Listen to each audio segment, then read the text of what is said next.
following my last little installment of Total Drama's Warrior Cats, here is Total Drama Revenge of the Island as Warrior Cats. Let's get started. Stacy is Needletail because they're both intimidating.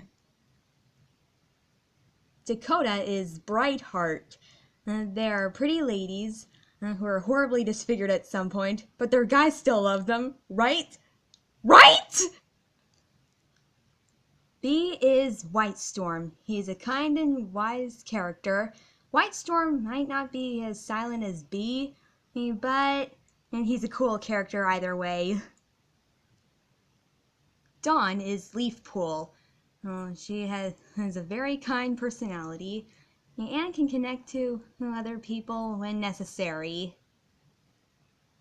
Sam is Cloudtail. He's a really cool little guy with a Dakota Zoid for a girlfriend. Brick is Thornclaw for obvious reasons. And Maria is Foxheart. She's a fancy gal who has an attitude and just happened to have stolen a boyfriend at some point. Mike is Goosefeather for being either gifted or cursed with multiple personalities, IDK. Joe is Ivypool. Just like Eva, she's a strong female fighter, but just happens to have a few little nicknames for everyone.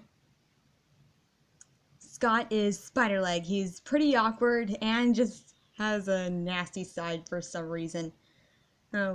Watch Dawn's elimination episode. You'll know where I'm getting at.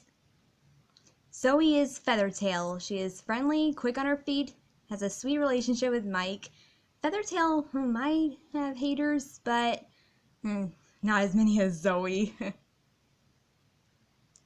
Lightning is Hawkfrost.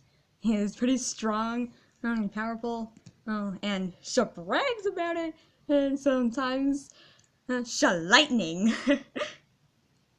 I can imagine Hawkfrost saying "sha" to everything right now. Can you? Cameron is Ravenpaw. He's cute, knows stuff, and I guess has a timid side. Like Ravenpaw? I don't know. Well, that wraps it up. I hope y'all have a great day. Later, fools! Oh! It's almost nighttime, so yeah, good night.